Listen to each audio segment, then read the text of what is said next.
In 1964, a little girl appeared in a political ad. 7, I always thought she looked a lot like me. 6, The ad was shown only once. 9, 10, 9, 8, 7, 6, 5, 4, 3, 2, 1, 0. These are the stakes. To make a world in which all of God's children can live, or to go into the dark. We must either love each other, or we must die. This ad was directed at a man who would supposedly blow up the world and kill us all. That dangerous man was my grandfather, This is our America. Senator Barry Goldwater.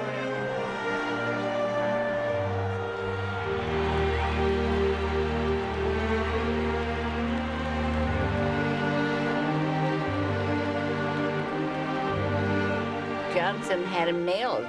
Whose finger do you want on the button? You may be in your schoolyard playing when the signal comes. We'd been listening to the phony clarion call of people we call pacifists. If you disagreed with Goldwater, it was very easy to fear and hate him.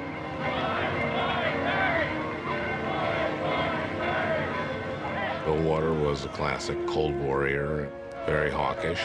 When will men learn the simple fact that a weak man can't stand? I wasn't a fan of his politics. He wasn't the most pro-civil rights guy, to be kind to him. Harry Goldwater constitutes a grave danger to the political future of colored America. Goldwater was caricatured as a kind of cowboy who'd stride into town shooting from the hip, spearing all the sacred cows of the liberal tradition.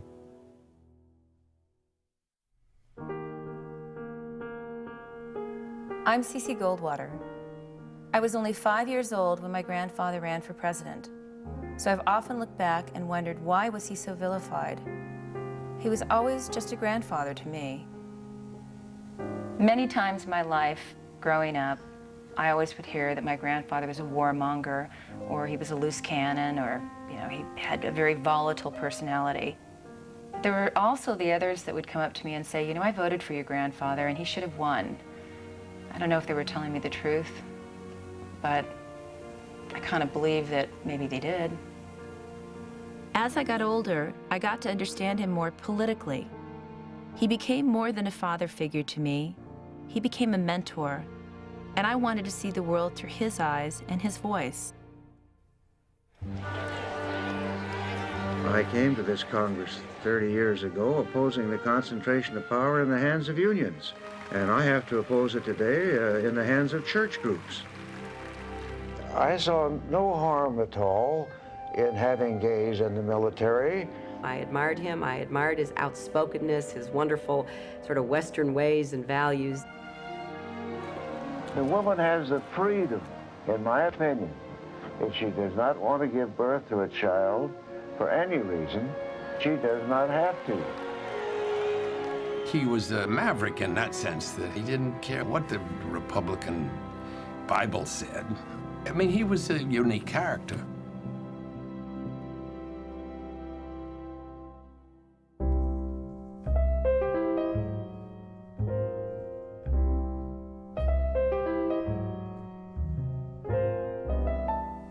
When his children were growing up, he always had some kind of camera in his hands. He always was filming. That's my mother, Joanne. She's the oldest. That's my Uncle Barry. He's the oldest son.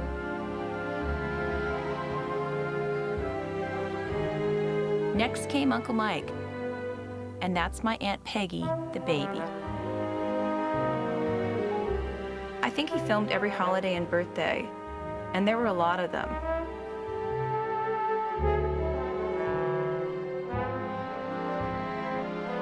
I understood his passion for photography. but I wanted to better understand his political life, why he gave so much to his country, while his attention gradually drifted away from his family.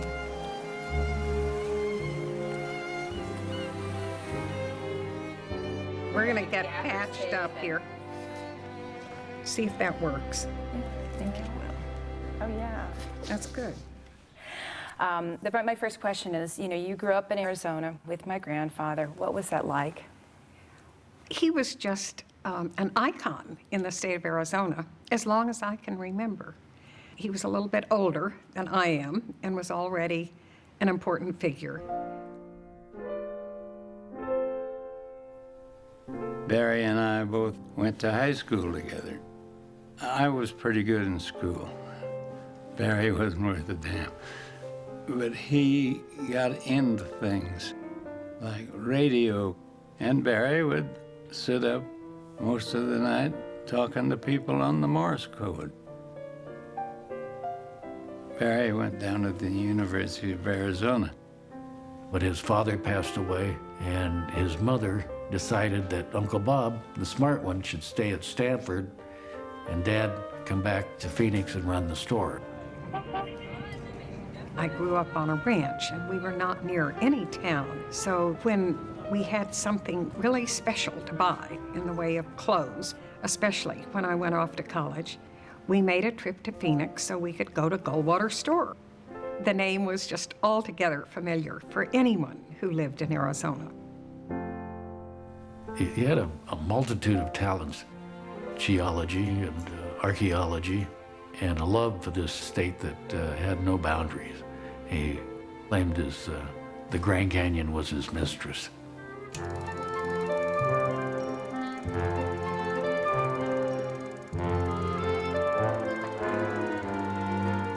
My grandfather was one of the earliest people to go down the Colorado River when he made this film in 1940. He put together a crew of people and cameras and made the trip in small wooden boats.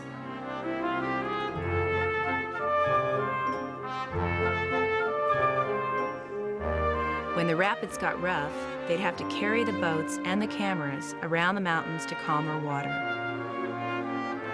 After finishing the film, he showed it all around Arizona, taking it to little theaters in small towns like Wickenburg, Winslow, and Prescott. These trips made this good-looking man a popular celebrity. So when he decided to get into politics, everyone in the state already knew who he was. He began hitting the newspapers when he was elected to the city council in Phoenix. And he said of entering politics, it ain't for life, and it might be fun.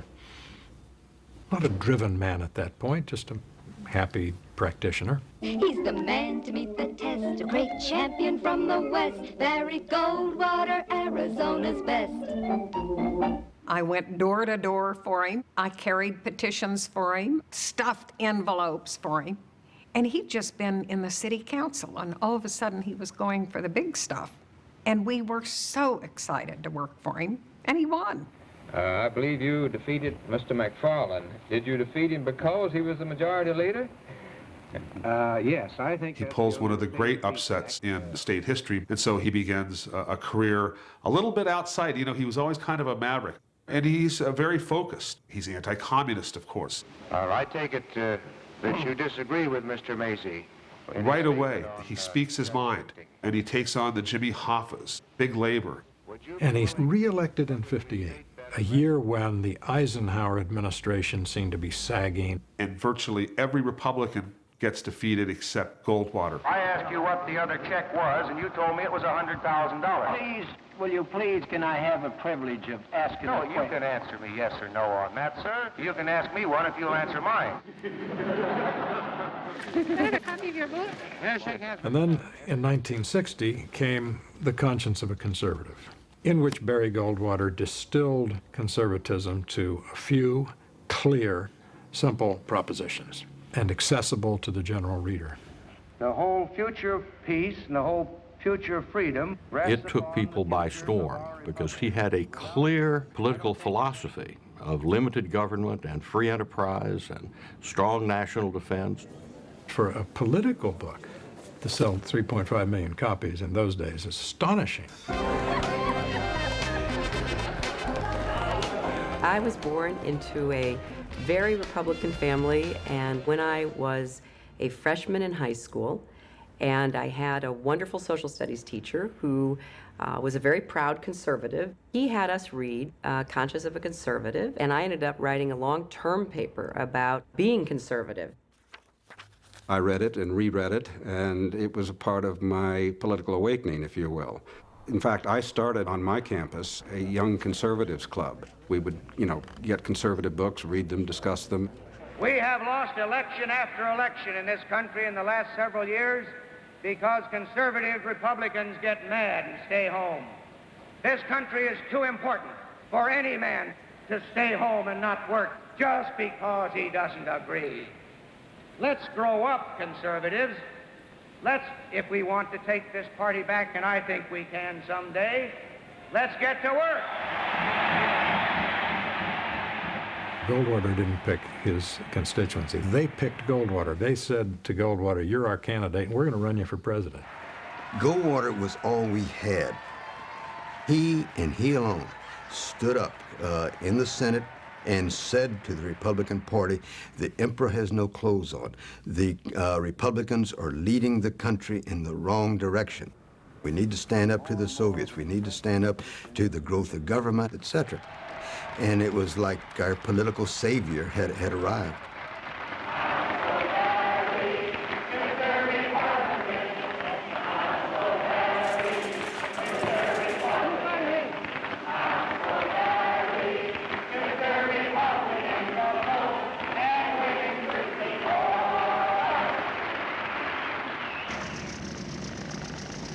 Senator, how have the draft Goldwater rallies and other such events affected you? Oh, it hasn't done too much. It's about to give me an ulcer, but I don't want to run for the presidency, period. Frankly, he was talked into doing it. We said, Barry, we're building a movement here. You can't leave these grassroots organizations and people in the lurch. You have got to run. Barry had planned on running against Jack Kennedy, and that would have been one heck of a race. You'd have seen one of the great races in American political history. Here's a left-of-center Democrat versus a right-of-center Republican. Would you care to comment on this type of attack by Senator Goldwater? No, not yet. Not yet. Jack Kennedy was a good friend of Dad's. They were both in the Senate together, and after Kennedy was elected president, they'd get together every once in a while, and semi-jokingly, Kennedy said, if you ever run, Barry, we ought to work out what we should do for a campaign.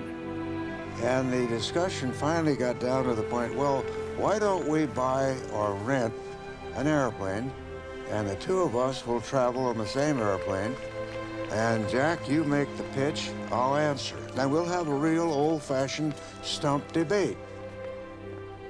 The idea that you'd have the candidates themselves climbing into the same plane, coming off the same plane together, I think it would have been the political process at its best. I mean, it would have really set a standard, not just in terms of the presidency, but in terms of all public office. Goldwater really looked forward to campaigning with Kennedy. And he told me a story about going over to the White House one day, just after the Bay of Pigs fiasco. And he walked into the Oval Office and sat down in the rocking chair that Kennedy had for his bad back. And he said, Kennedy came in and he said to Goldwater, are you sure that you want this blank job? And Goldwater said, no, not in my right mind. He's a kind of an antagonist that I've always enjoyed. I imagine that I've debated the president more on the floor of the Senate than any other man. And it never affected our friendship.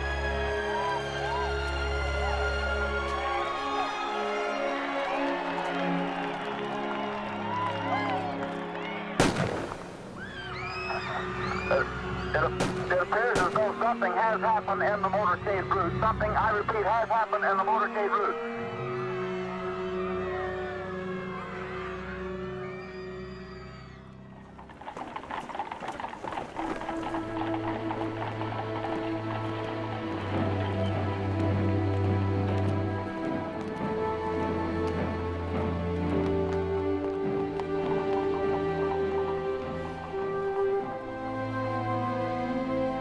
He was really shaken by the Kennedy assassination. He told me that he said to Peggy Goldwater, his wife, "The heck with this president thing." All the fun and all the anticipated pleasure had gone out of it.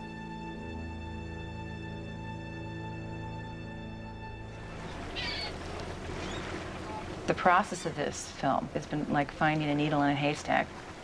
I think it's just the complexity of the man. A man that had so many different hobbies and did so much. I knew that there was more to him, but I don't think I really comprehended that until I started to see everything.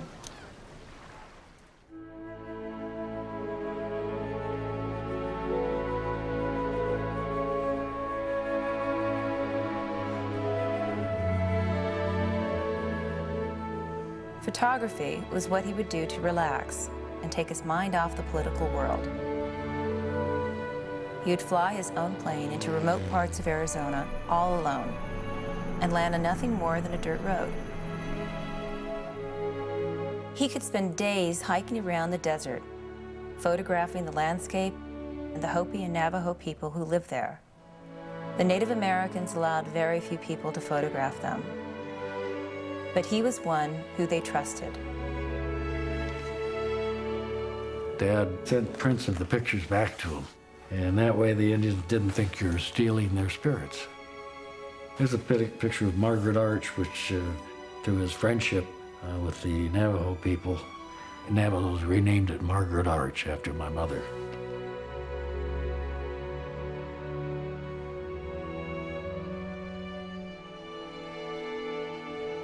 He managed to spend so much time on the Indian reservation.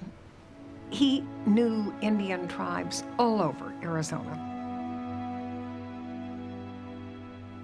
He was deeply attached to the Hopi Indians. This is Twin Beach, 6-2 Romeo. Approximately 2. And the other thing he loved was to be in communication with some of the Indians. And if anybody up there had a medical emergency, he'd know about it from his shortwave radio. He'd take the airplane and go do something about it. He was amazing. Barry Goldwater was not just from Arizona, from the booming, open, entrepreneurial, individualistic, libertarian Southwest. That face, that those sharp angles and the plains, he looked like the Grand Canyon. I mean, he looked like Arizona. He looked like a man who had squinted into a lot of western sunsets. He looked like a guy that came out of Central Casting. Said what he thought, had a kind of crisp way of speaking. He looked like a real, looked like a man, like a, guy come off the, North 40 and, taking care of the cattle or something. Way out west in Arizona, there is a man and he is gonna clean their plow in 64. At the time, I wasn't aware he was a political candidate. I knew that he was doing something very, very important, and that I had to be on my best behavior, which often was very hard for me to do. Before each election, Dad was, there may be some bad things said about me, not necessarily true. And you develop a thick skin. I was born in a politician's family, and after a while, you get pretty used to that scene. Barry, you want to shake a few hands? We didn't want to miss seeing New York City and being here at the Hootenanny. Or do you want a picture of them with the girls? All right, come on. In 1964, I was a Goldwater girl. My best friend and I decided we would sign up, and we got to go to a couple of functions and pass out, cookies and lemonade. We have our costume, which is a gold felt skirt. We got to dress up in cowgirl hats and sashes and boots. Your neck is tied to the right. We wear it all to the right. We're very suburban, they were very white, very, the kind of people I didn't like very much, frankly. And our country will be led by a man.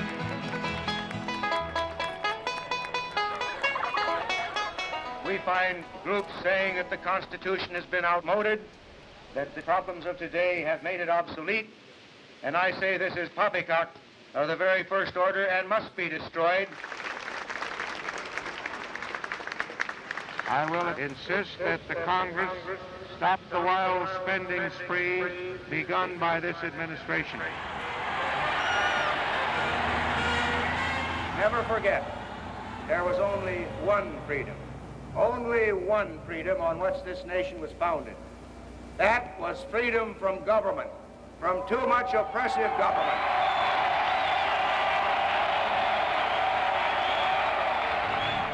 Oh, what have you done, left wing, left wing? Oh, what have you done for our country? Well, we've raised the national debt. Yeah, it's going higher yet. Just look what you've done to our country. Do you want to go to work on a job, Will you do anything for yourself? Congratulations to Senator Barry Goldwater for the tremendous number of votes, but I want to say, ladies and gentlemen, the show isn't over yet.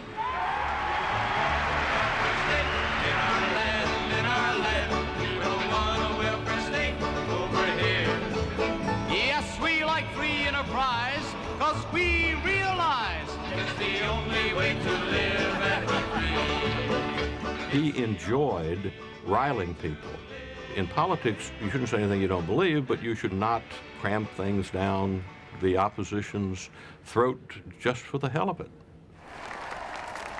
Now, I have suggested that a way must be developed to provide NATO with its own stock of small, tactical nuclear battlefield weapons. Well, that produced a furor in a country that was still at the height of the Cold War, in terror of the nuclear Armageddon. Someday we're going to have to get used to the idea that weaponry is changed. I imagine He was very good copy, Goldwater, so the reporters always liked Goldwater. You've got to remember that. But maybe the editorial writers didn't. when you get into the large tonnage and ICBMs, you get into destructive power that can destroy cities. We're not interested in that in tactical warfare. A lot of these things sounded very unreasonable to the press that was reporting them. Sometimes his aides would say, "Don't report what he says, report what he means."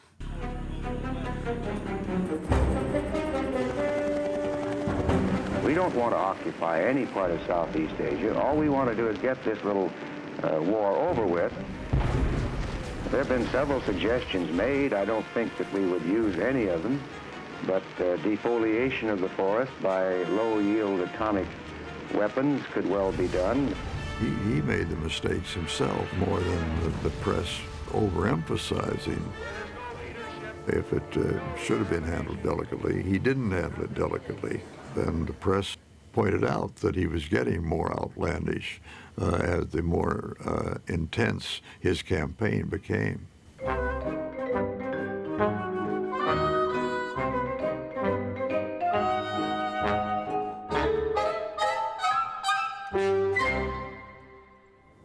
So basically, we've done a number of interviews, and everybody just loves Barry Goldwater. So we want you to be the person that just tells us the real, honest-to-God truth about Barry Goldwater. And I loved him. Do you remember my grandfather having a kind of a quirky sense of humor, or was he really, really serious? Now, these are not questions. You have something in your mind that you want me to say, but that's not a question. Okay, well, then I want you to just talk. Yeah. Okay? I had not liked him as a politician. He didn't stand for anything I stood for. I voted against him when he ran for office. And I was just so surprised that he was as delightful as he was. It was interesting that everybody liked him as much as they did.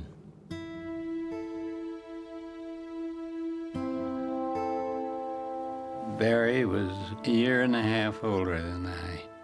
He was born January 1st, and I was born on July 4th, a year later. I was born in the territory in 1910, and we became a state in 1912. We remember my mother sewing 2 more stars in the flag, one for New Mexico and one for us. I want to recognize on the platform tonight my mother, who came out here more years than I like to tell you about, who taught us how to respect the flag, who taught us how to shoot and camp, and I hate to say, but taught us how to play poker.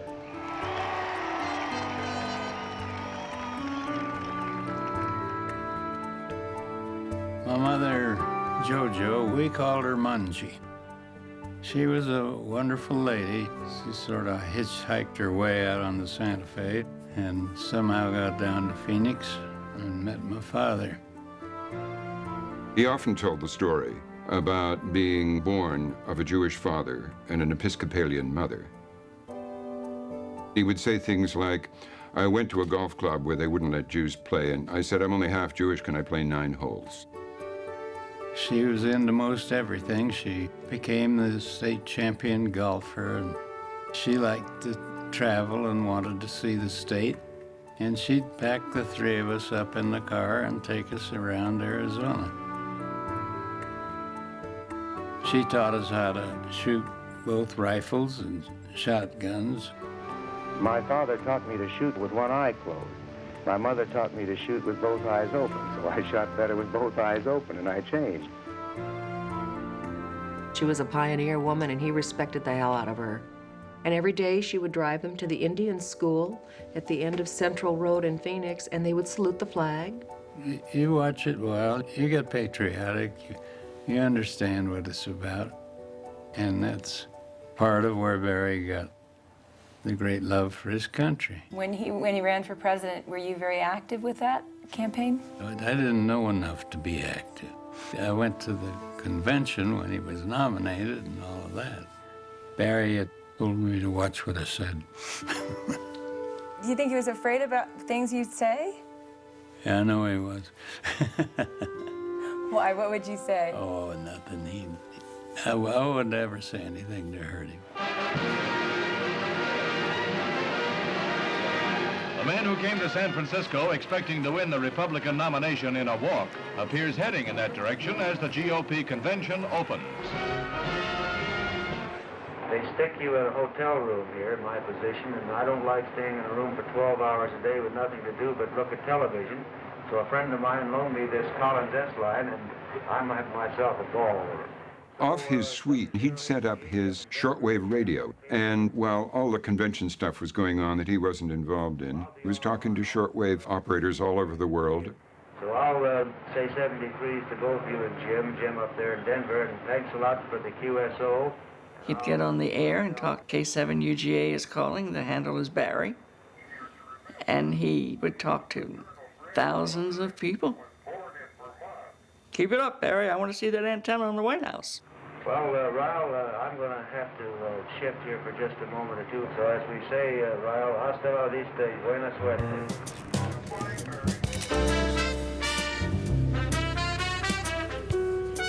We were there as a family, smiling, getting our pictures taken. I remember I had a birthday party in front of the Mark Hopkins Hotel. I came outside, and here were 500 or 1,000 people out there singing happy birthday to me.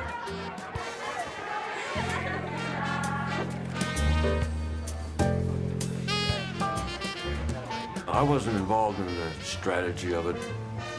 I was wandering around, trying to stay out of trouble.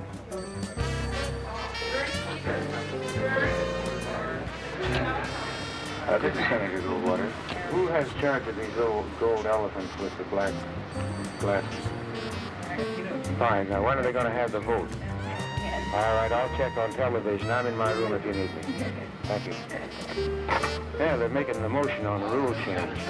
The motion would not, repeat, would not be carried. I don't think they even realized the groundswell of conservatism in those days. I don't even think Senator Goldwater knew of the groundswell.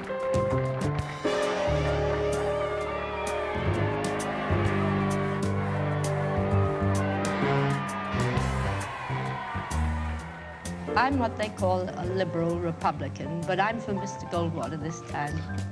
The newspapers and the television have been really brutally unfair to Mr. Goldwater. They have exaggerated every difference with the so-called Eastern Seaboard liberal internationalists.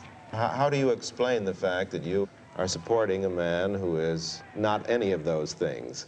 Well, he certainly isn't Eastern Seaboard.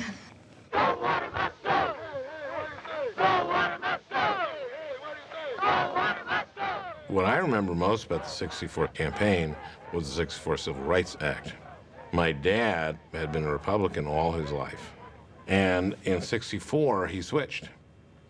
And he voted for Johnson, and he became a Democrat because Goldwater was against the 64 Civil Rights Act. Are you concerned, perhaps, about the Democrats taking advantage of this? After Lyndon Johnson, the biggest faker in the United States, having opposed the Civil Rights Act for all the years of his life, this is the phoniest individual that ever came around. Did you get that? Thank you, Senator. Lyndon Johnson, a Southern senator who'd long been ambivalent about civil rights legislation, made big efforts to complete an agenda that Kennedy had not been able to complete. My fellow Americans, I am about to sign into law the Civil Rights Act of 1964. I want to take this occasion to talk to you. The 1954 Supreme Court decision against segregation in public schools sent a signal to black Americans that the highest court in the land had given the seal of approval to what we were fighting for racial integration. Well, with the schools, there was a 10-year period when the country didn't follow through on it. You have said, I believe, that we have no right to tell the southern states what they must do about school integration. I can't understand this statement. Do you mean to say the Supreme Court decision is null and void? No, the Supreme Court decision is not necessarily the law of the land. The Constitution still is. They interpreted by that action that it was wrong to have segregation. Now, they didn't spell out what was to be done. Conservatives did not feel that it was something that the federal government should legislate on. What the president has proposed in this bill is a law which will eliminate one of the most embittering forms of racial discrimination: the denial of free access to places of public accommodation, restaurants, stores, hotels, lunch counters, and other establishments of service or amusement. I will never vote for a public accommodations clause in any civil rights bill because I think it's unconstitutional. I think it tampers with the rights of assembly, the freedom of speech, freedom of religion, and the freedom of property. In my home state, we have very few public places that remain segregated. By pointing out to business people that it is morally wrong to practice discrimination, and it's also economically bad. This type of approach, while I know it's time-consuming, it is having its effect, will have its effect, and I think it will achieve what we want. Well, like what year? In 1967, in 1979, in 1983? Is it okay during the intervening times that a black kid in a high school baseball team can't stay at a motel? This is the basic disagreement between the Negro community and Senator Goldwater. They don't think he's prejudiced. They don't think he's a racist. I don't think he's a racist.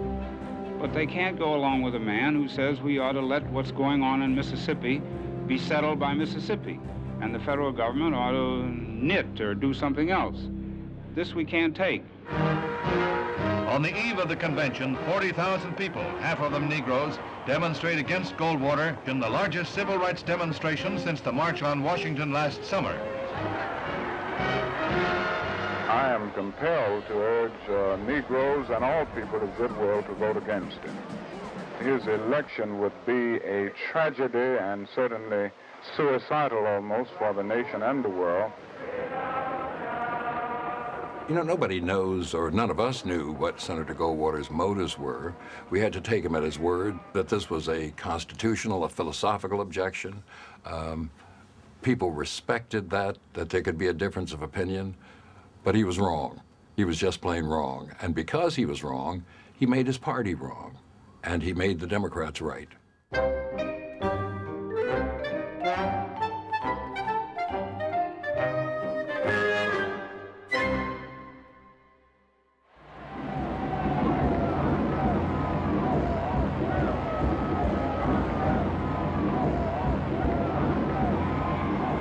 '64 was the last convention of the old school in which the press and the delegates roamed at will, met each other. They could demonstrate at any time they wanted to and did. Delegates to this convention Believe me, the tide is turning. It was just glorious. It was over the top. The whole family was there, all the cousins and aunts and uncles, and crazy hats and banners and balloons. And God, I thought, there's a lot of people that just love my dad.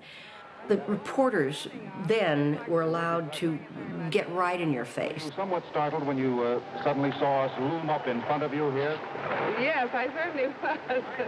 This is Frank Reynolds on the shoulders of a very strong man.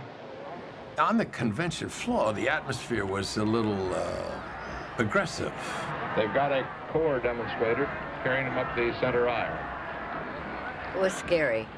They had a lot of the Brinks security people around, and everything seemed to be, it was a different atmosphere.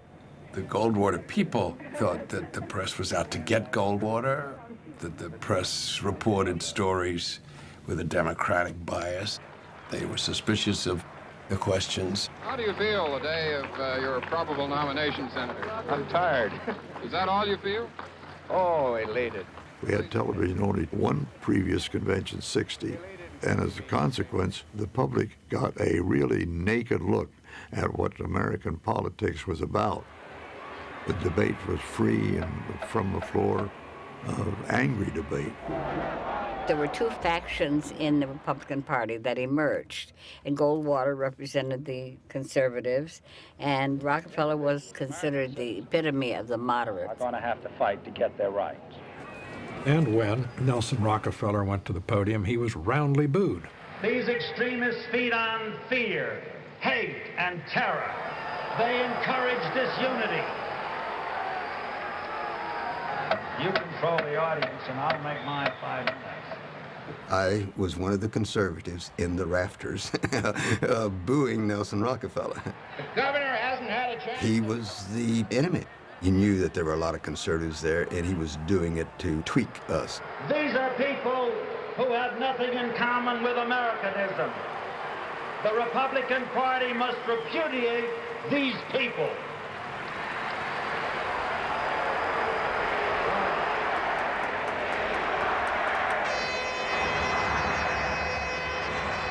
And that's when Goldwater took the whole convention by storm.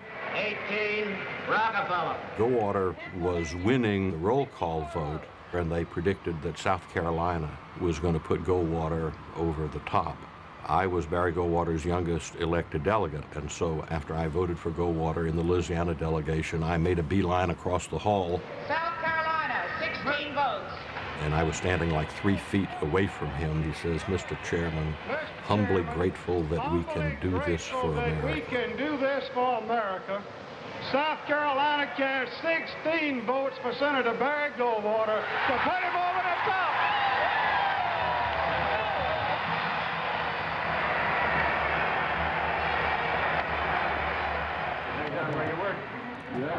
He is the man who earned and proudly carries the title of Mr. Conservative. And he is the man who, after the greatest campaign in history, will be Mr. President, Barry Goldwater.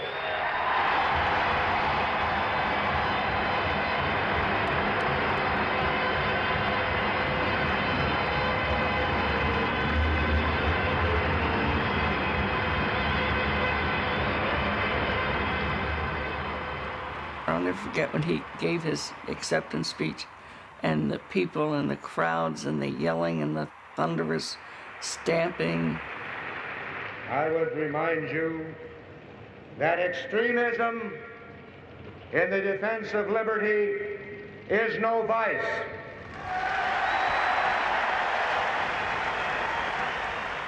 When Goldwater said his famous lines, "Extremism in pursuit of liberty is no vice," it is said that one of the journalists up in the press gallery rocked back in his chair and said, "Good God, Goldwater is going to run as Goldwater." It really did catch people's attention. It was extremely exciting when he said it, and there was a big uproar of cheers, but most of us in our hearts knew that this wasn't a very politic thing to say. And let me remind you also that moderation in the pursuit of justice is no virtue. I watched that speech very intently. It was a ringing flow of words, but in politics, words are weapons, and sometimes they're targets, and that's all part of the great game of politics.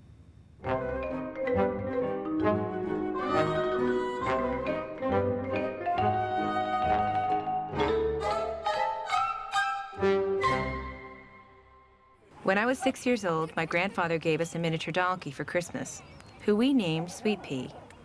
That's my Uncle Barry, my two sisters Carolyn and Allison, my brother Ty, and me. My grandfather was very generous and very attentive to us, but I think he was often very hard on his own children. I just don't want shine on your nose. Let's get this going. Come on. No, wait, I know. What are you doing? I'm just putting some... I often said that he was not necessarily the best father in the world. He was probably a better statesman than a father. But yet, when you stop and think about it, he was a good father.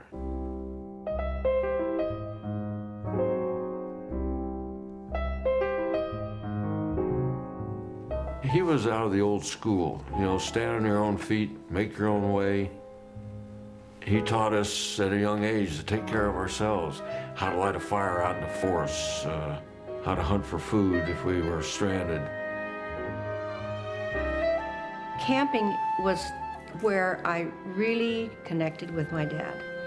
And he would take us in the Green Dragon, which was a green paneled Chevrolet.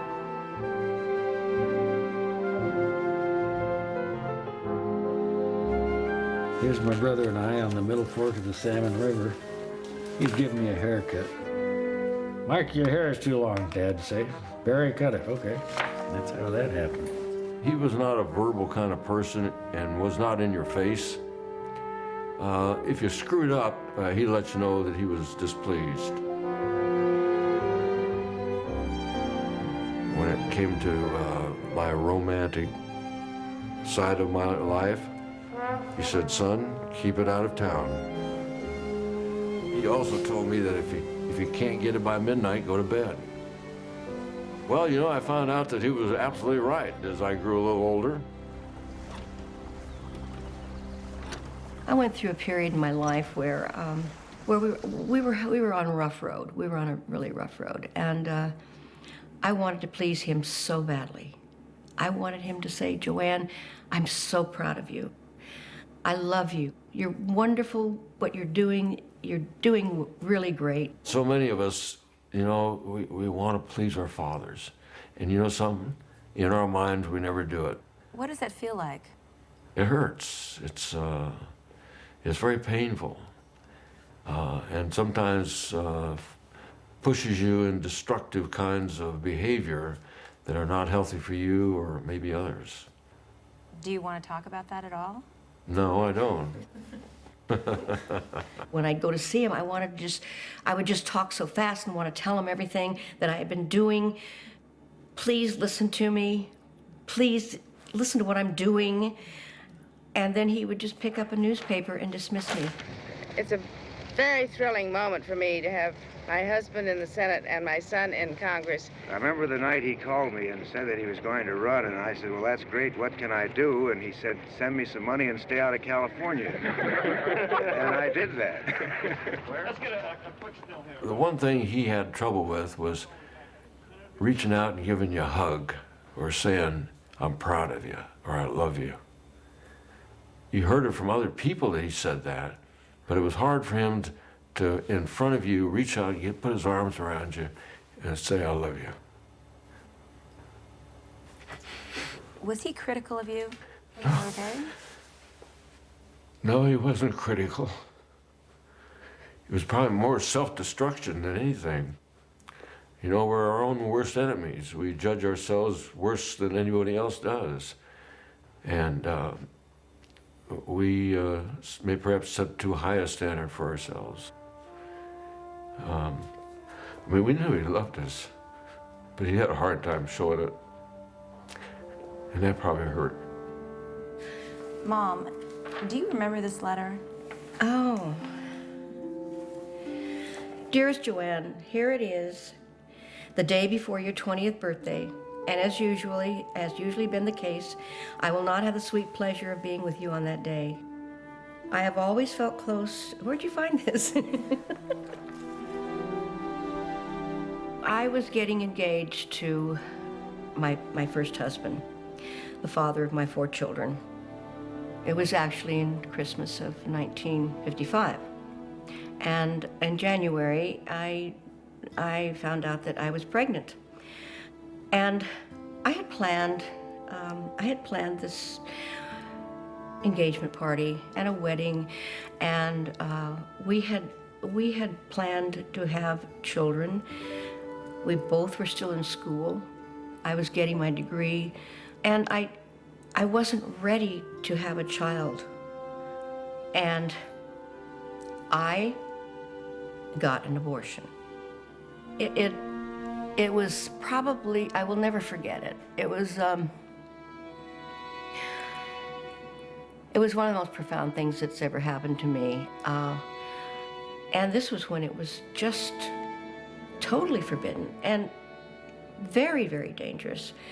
And young girls were dying by trying it themselves.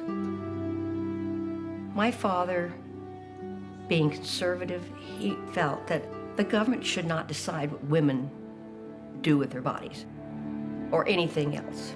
You know, the government should stay out of all that. My mother started Planned Parenthood in Arizona in the 30s. And that's why I felt that it was easy to go to them and tell them, and they were very, very supportive. And I got this letter from him. I talked to Mommy last night, and she told me of your latest decision. You, I hope, will allow some of the knowledge that has accumulated in my old head through these years to be presented to you and Tommy on Saturday. I have not felt other than compassion for both of you in this hour, and that feeling will control my thinking, but I do hope and pray to God that you will allow us to explain to you where we sit and what we think best for you, and baby, it comes from experience. I love you, Daddy. I did it, and I came back to Arizona, and I don't regret doing that at all. It was comforting to have that letter.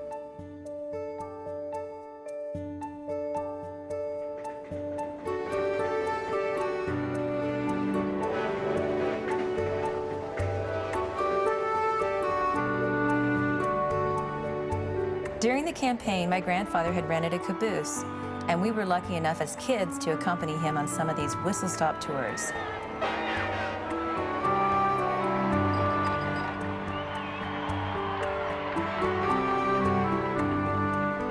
That's me with pigtails. I'm the pigtail girl. I remember it was a little out of control, and my mom was trying to contain me. I was trying to climb off, and the train was actually going pretty fast.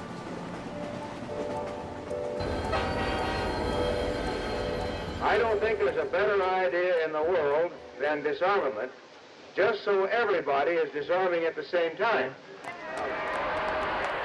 My grandfather would have these huge turnouts, and people would come in and have Goldwater signs or paraphernalia or whatever it might be.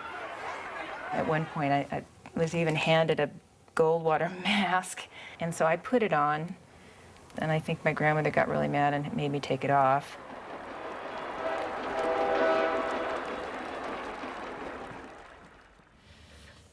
What impressed you personally about Goldwater? What was one thing that sticks out? I think, no doubt, it was his ability to speak his mind. Clearly, he was a man who said, "This is what I believe, and take it or leave it." Your grandfather made no allowance for the political necessities. He was going to make his statement, and by gosh, they were going to elect him on his basis or not at all.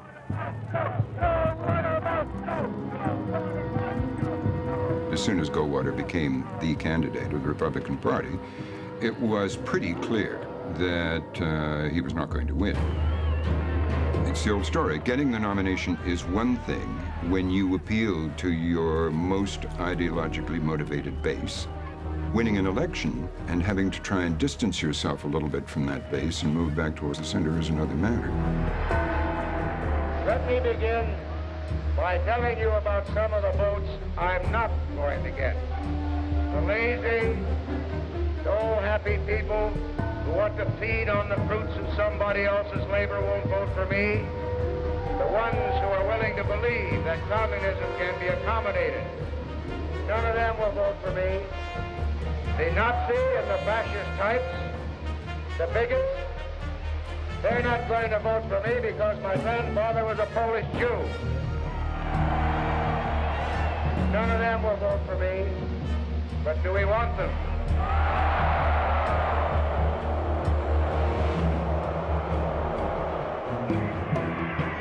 The senator began the day by sticking his lean jaw bravely into the crisp autumn air and ridiculing speculation that he's given up.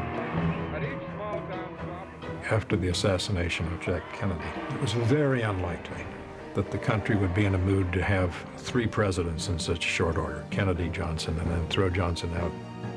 I don't think there was any chance that Lyndon Johnson could be defeated because people across the country rallied around him because they were outraged about the assassination of a president. A unified America will find no limit to its achievement.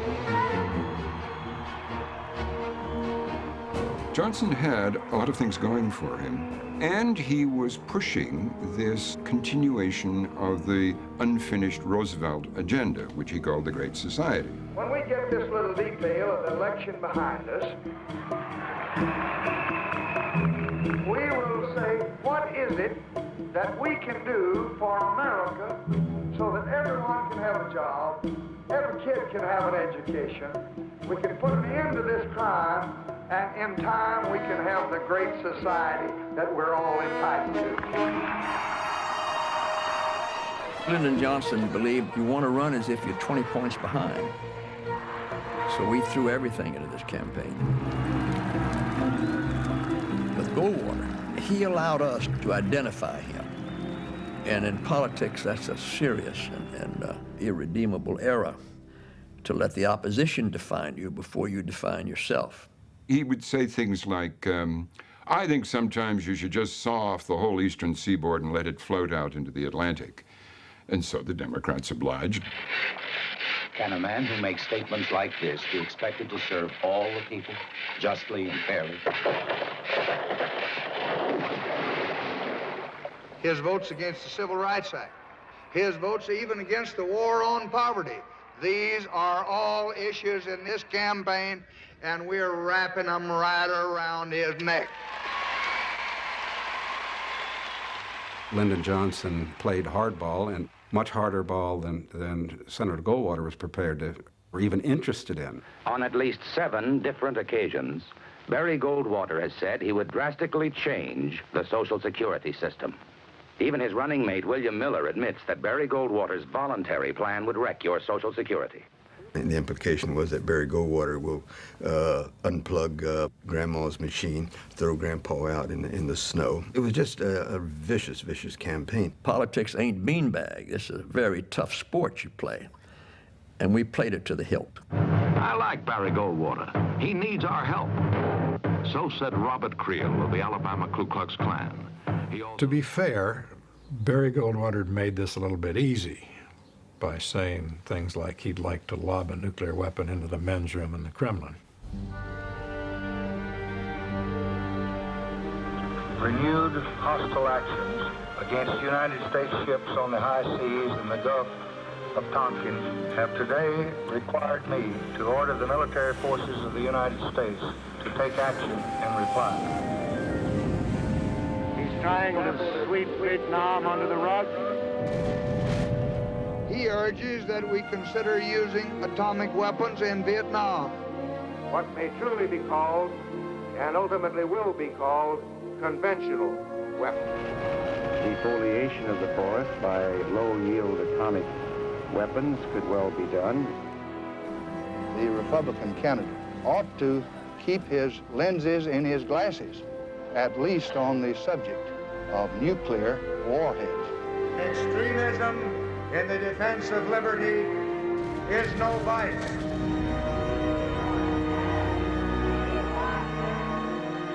That man offers a policy of brinkmanship with nuclear power.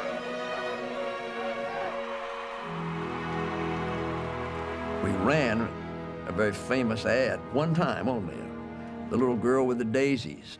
10, 9, 8, 7, 6, 5, 4, 3, 2, 1, 0. These are the stakes. To make a world in which all of God's children can live, or to go into the dark. I wasn't in the room when he saw the Daisy commercial. I was around after he saw it, and he was livid. And Senator Goldwater had every right to be livid.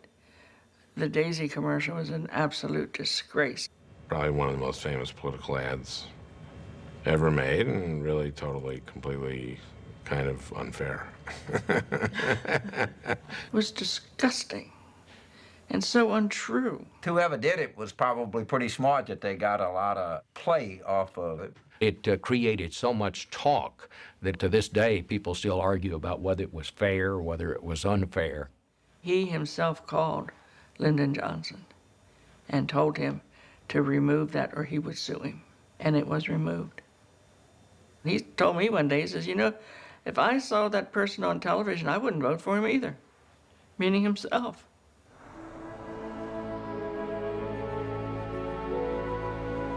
I went over with my husband early in the morning, maybe 6:30, 6:45 to vote. And who did we see standing in the line with everybody else? Barry and Peggy Goldwater. Only his name was on the ballot for president. It was very moving. There was something about it that almost brings tears to my eyes now, because it just was such a striking example of his humility and yet his importance.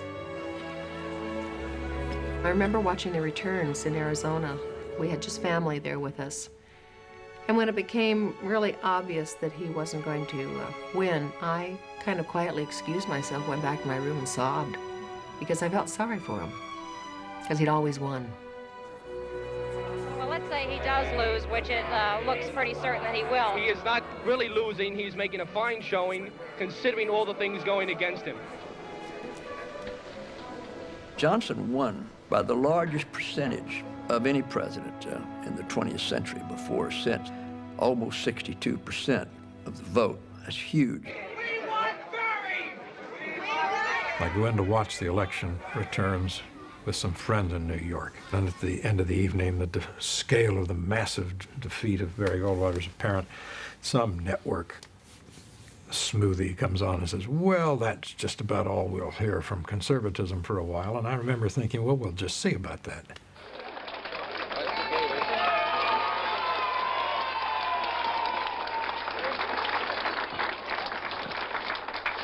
Senator, last night Paul Fannin said that he thought your defeat was due to your treatment by the press. Do you believe that is true? I've never seen or heard in my life such vitriolic, unbased attacks on one man as has been directed to me. Sometimes they didn't spell it out, but a coward, uneducated, ungentlemanly, bigot, and all those things. I've never in my life seen such inflammatory language as has been used by some men who know better, who should write better. I think these people should, frankly, hang their heads in shame, because I think they've made the Fourth Estate a rather sad, sorry mess.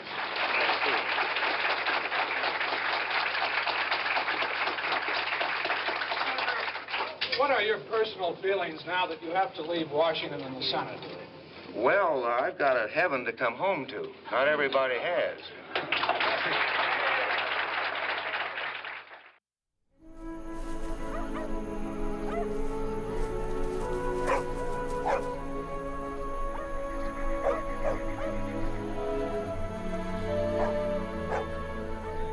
Hey, honey, what are you doing?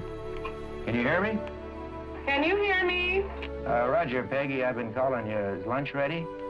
Whenever you're ready, dear, come in. Okay, honey, slide into the living room and bring the ham and we'll eat. The old man was a gadget freak. He loved weather vanes and clocks and radios. He built an organ. He built an organ one time. And they had a motorcycle. He built a motorcycle. Yep. He had a flag that raised and lowered by a photoelectric cell. When the sun rose up, his American flag came out of a canister and went up to the top of his flagpole. He never got that to work too well. We were constantly fixing that. This is an amateur radio station in Arizona, and we have your husband, the captain, on the other end of this hookup.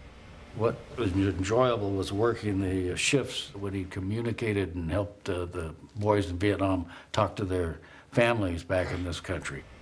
I love you so much, and we're so lonesome. Over. I love you too, darling. Have you got your little friends there, and how are they? Over. Here's Marcia. Hi, Dad. Over. Hi, Marcia.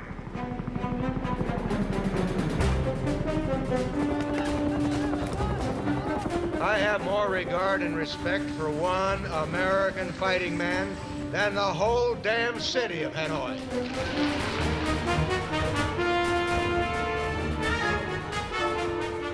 There are people said that if you vote for Goldwater, the Vietnam War will escalate and we'll have, 450,000 American troops there. And a friend of mine's voted for Goldwater, and that's exactly what happened. I did not think at the time, privately, that Goldwater would make a good president. But in the year or two afterwards, as the Lyndon Johnson White House became paralyzed by self-deception over Vietnam, I wondered whether we and the country had undervalued Goldwater's integrity and whether it might have served the country better.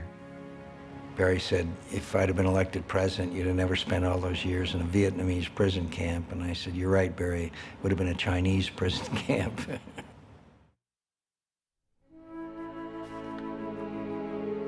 My grandmother was one of the few people that could actually disagree with my grandfather. She came from a successful family in Muncie, Indiana, and was very prim and proper, breakfast in bed, that kind of thing. But she was very, very shy. And after the '64 campaign, my grandmother was a little reluctant about Barry going back to Washington. But she supported his decisions. She wanted him to be happy.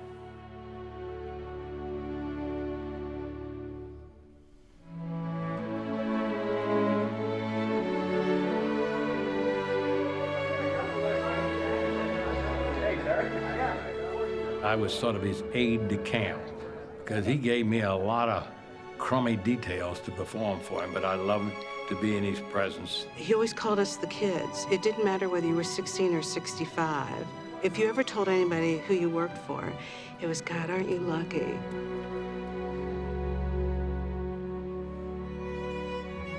My parents and the Goldwaters were very close friends, and they hung out together all the time. And they were hard partiers. They loved to party, this group. And it was very sad when Peggy did stop coming. In the beginning, she loved it. She was the party girl. She loved to get dressed up, and Dad hated getting dressed up. Mom's hearing was not very good, and as her hearing got worse, it was more difficult for her to enjoy the social functions and the dinners. She'd go to these events and she'd sit up there, and even though she couldn't hear what was said, she would look at the audience and applaud when they applauded and kind of laughed when they laughed. And she got by with it for a while.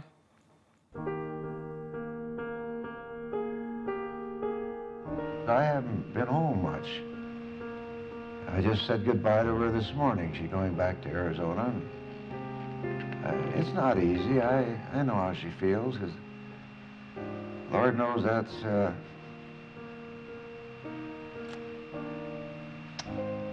it's home to me.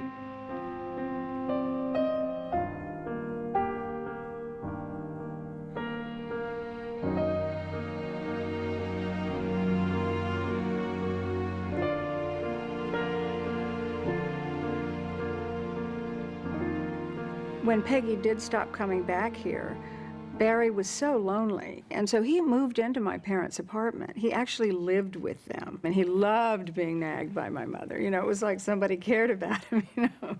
Barry Goldwater, I'm not letting you go out of the house like that.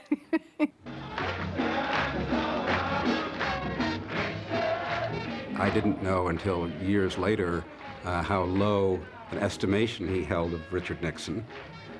When he arrives in the Senate, Richard Nixon is vice president, and he thinks the world of him. But he gets increasingly candid with me about Nixon as Watergate got worse.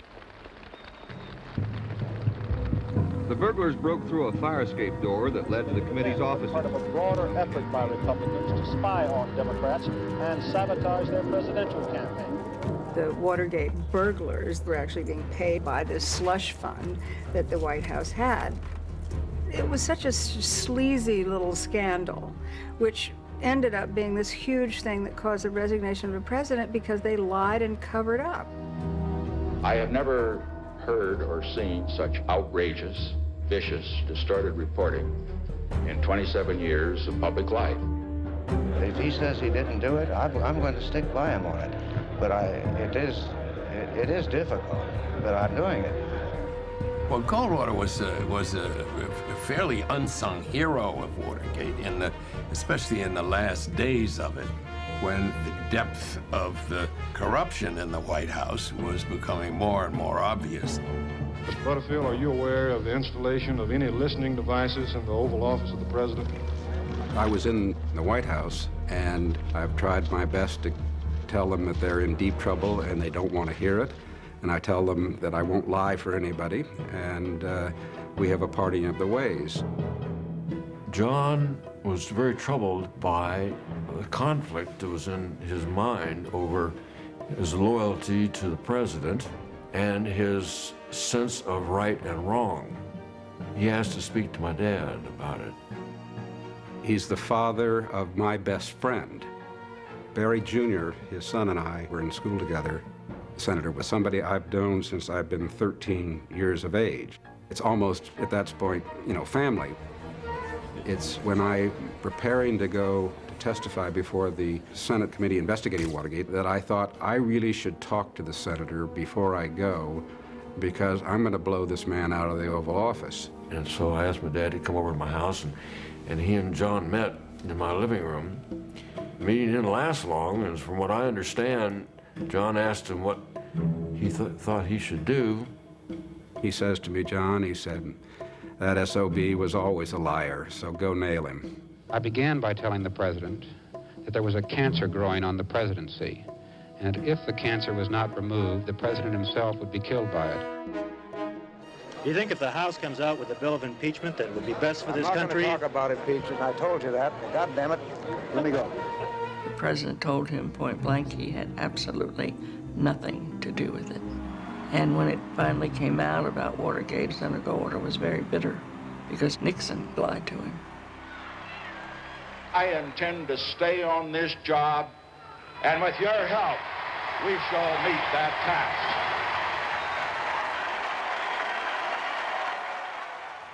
I came to know Goldwater through the Quinn family.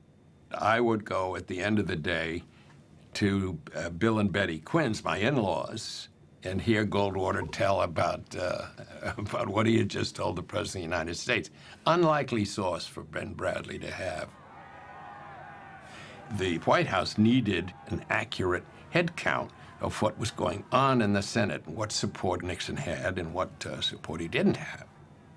Goldwater would start off by saying, you know, he's only got 13 votes or 15 votes, and then the next night it would be only got 8 votes, and he would always precede this kind of story with a, God damn it, you got to shut up, you can't write this, because if you say he's going to go, he's just stubborn enough to stay. Goldwater was one of the people deputed to go to the White House and say the jig is up, that the support is not there for you. If you stay in office, impeachment will proceed and you will be convicted and removed from office. When Goldwater said it, it was official. I will never forget seeing him going to the White House through the Northwest Gate at the height of the Watergate crisis And we knew he was about to deliver the coup de grace to Nixon, saying, "It's over." He never said that going in, but when he came out, you could see nobody could put Humpty Dumpty together again. We had a good, thorough discussion. Did any of you recommend that he resign? No, that subject didn't even come up. Over at the Quinn's house, Goldwater said he's going to leave. I'm convinced he's going to leave, but you can't write that because if you write it, he won't. You know, that was as close as you can get in this town to the horse's mouth. We had spent 3 years on this. You know, every reporter in town was waiting for the Post's edition saying that he was going to resign, and we wanted to get it right. Thanks to Goldwater, we were really on top of it. So was he helping you? He sure was. I mean, it had that effect. He was helping me, and I think he had a stake in getting this story out the way he wanted it.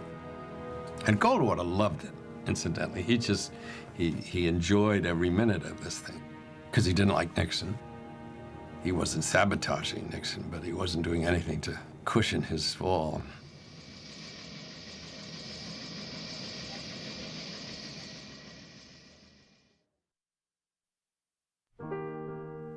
I was 25 years old in 1980 when my grandfather decided to run for his last term in Senate. He had put together the family as a group and decided to have a discussion with them about why he should run.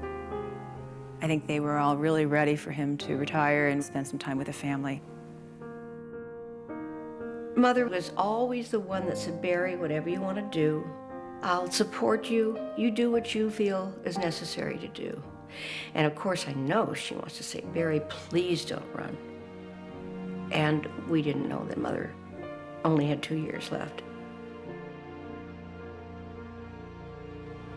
I'd love to be remembered as a Goldwater Republican, but I don't pretend in any way to live up to the legacy of the man who literally changed the face of politics in America.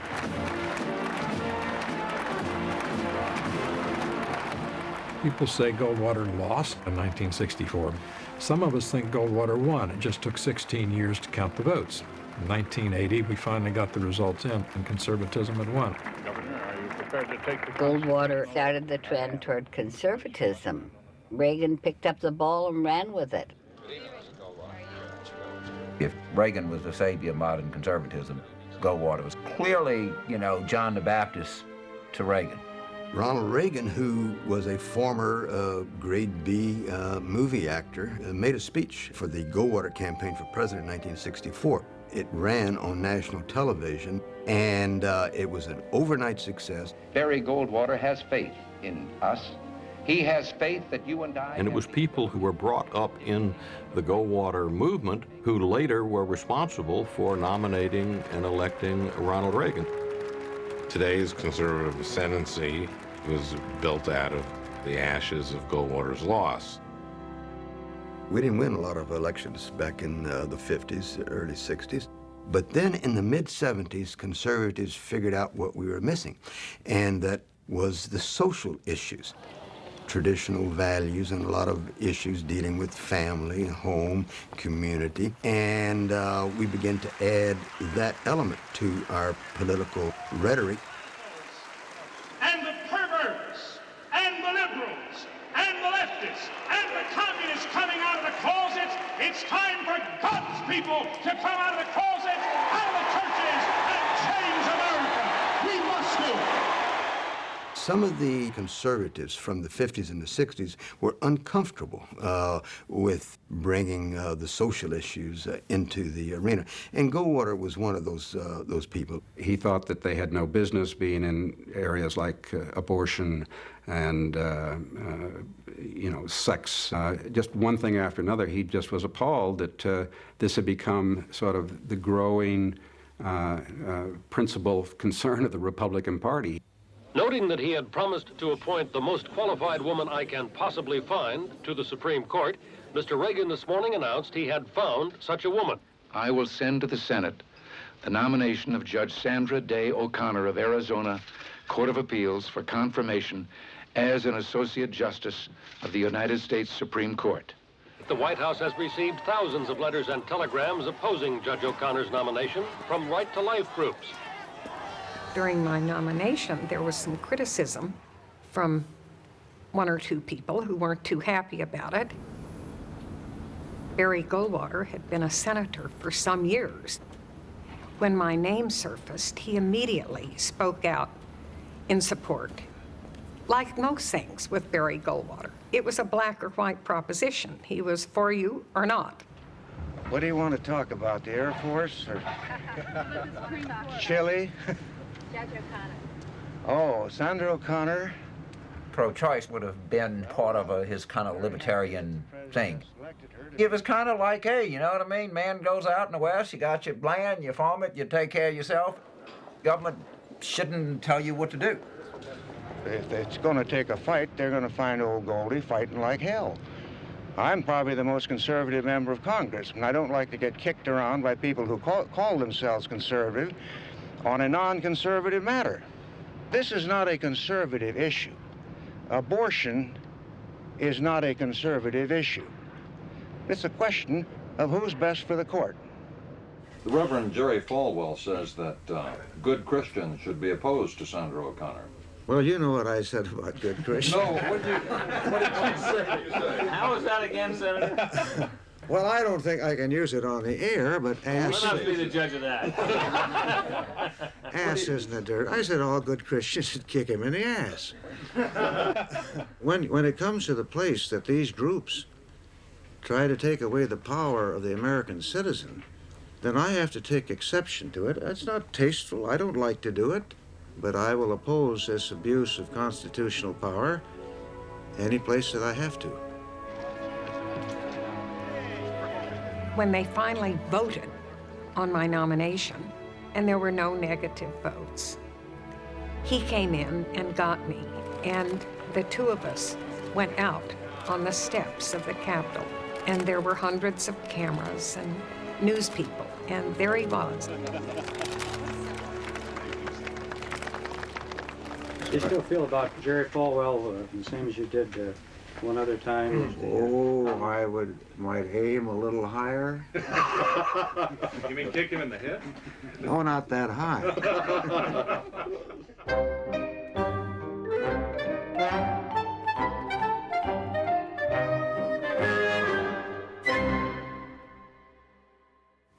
This was before the age of comprehensive poll taking and image consultants and focus groups and people who come in and say, don't wear earth tones, it makes you seem nicer, or not that necktie, please. I mean, can you imagine telling that to Barry Goldwater? I mean, he'd throw you out of the room. I've heard you on the floor before. Take this plane apart, hook by hook, piece by piece. I came into the Senate in 1981, and we had our skirmishes, You're out of your head. not the least of which was over a fighter plane, a T-46, and you know, he was somebody who knew something about planes. I don't think he ever saw an airplane he didn't love. He drove the military crazy. He wanted to fly all of their airplanes, no matter how old he was. And he did it. General Goldwater, did you fly her in all the way, sir? Oh, yeah. All the way from home? Yep. He flew every single Navy, Marine Corps, and Air Force airplane up to and including the B-1. He knew more about some airplanes than Air Force generals did.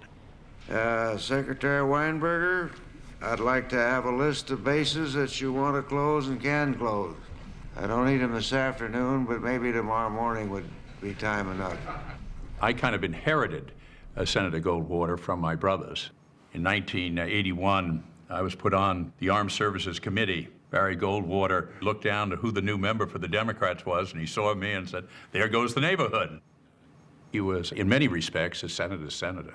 He could differ, but he was never personal. He was never vindictive. This is a changing world. He had enormously powerful conservative beliefs about freedom.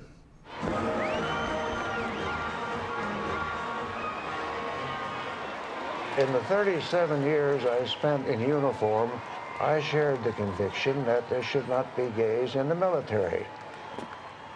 But since retiring and thinking about it, I just figured I was barking up the wrong tree. It's a constitutional matter to begin with, Every man has freedom of speech as long as what he says doesn't hurt somebody, and freedom of association. I was pleasantly surprised that he came out in favor of gays in the military. I felt like he was sticking up for me, and it felt really good. I was never in the closet. I was playing with dolls and, you know, just all the stuff. I told my mother when I was 14, and she said, yeah, I already knew. And then I guess she might have told my grandmother told him. It was never brought up, really. Ty being gay was a real eye-opener for Barry because he adored him so much. I was there when he started talking to my mother about it and just saying, you know, we've just learned that Ty is gay. There was never a moment where he said, oh, this is awful. Never. I don't think he really cared. He was just concerned that I be myself. I was in military school, you know, so I have this, you know, inkling of what it's like to be in the military, and it's not about sex. We will have God back in America Old again. Tom Jefferson had to separate the church and state, and the religious right scares the hell out of me. They have no place in politics. He made people so mad in Arizona, I remember, that they were thinking of taking his name off the Republican Party headquarters. I don't think many Republicans wanted to attack Senator Goldwater in public. He was so revered in the party by that time. He was too big an icon. It is with great pleasure that I present Senator Barry Morris Goldwater the Navy Distinguished Public Service Award.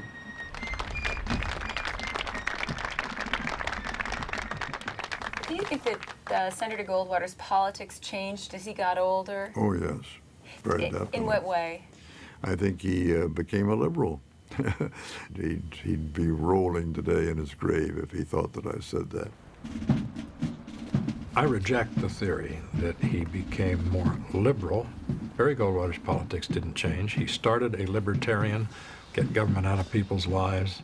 What changed was the national political conversation and agenda. When Goldwater went into politics, abortion wasn't on the agenda. Gay rights wasn't on the agenda.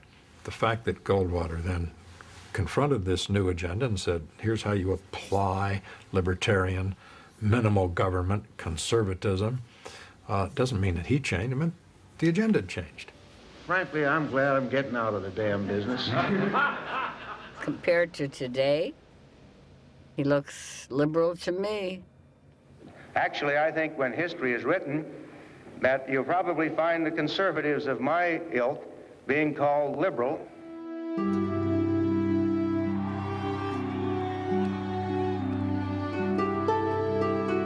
Goldwater's time on the national stage in terms of being a conservative leader had come and gone.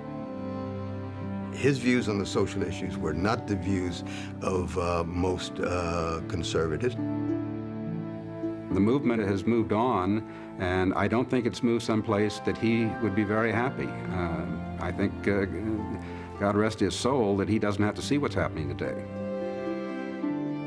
After my husband was elected president, Senator Goldwater read somewhere that I had supported him, and he actually sent me a big box of wonderful barbecue sauce and hot sauce, and it gave me a chance to, you know, meet and thank someone who had been important in my life. But he started a whole movement. I mean, these guys don't come along very often. I mean, to be fair to the current crop and to be respectful of what he accomplished, it's not very often that someone is the father of a movement that turns out to be ultimately, you know, pretty successful. It's gone pretty far away from Goldwater, isn't it? And, you know, so it kind of makes him unique. I mean, that's why I agreed to do this. I wouldn't just do this for any kind of Republican senator.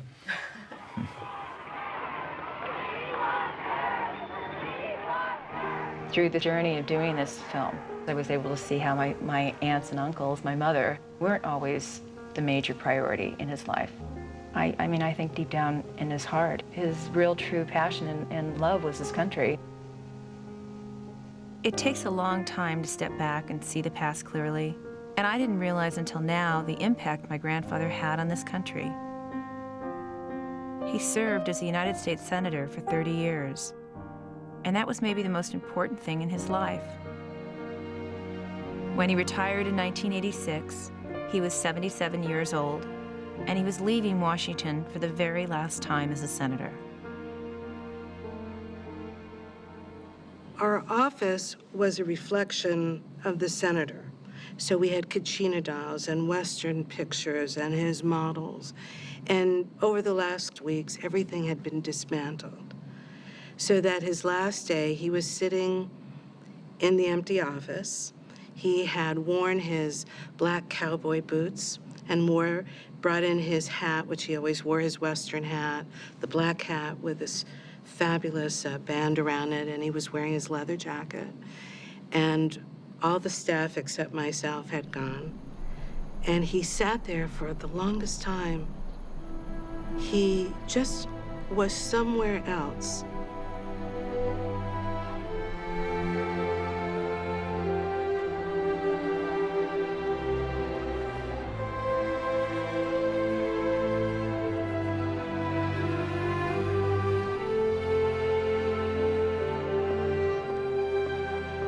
The next day, he was flying out of Andrews Air Force Base, and we had made arrangements with the Air Force to have the whole staff on the tarmac as a surprise for the senator.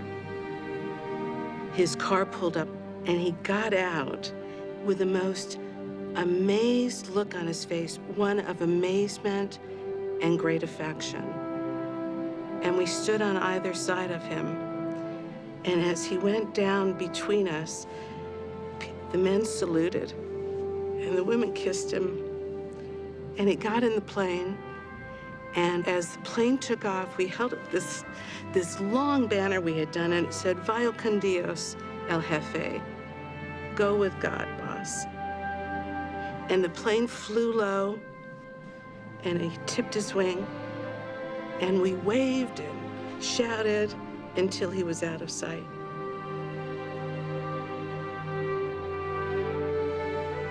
And you know, all I want is when I face that final roll call and I can look old St. Peter in the eye and just have him say, "You tried. Thank you."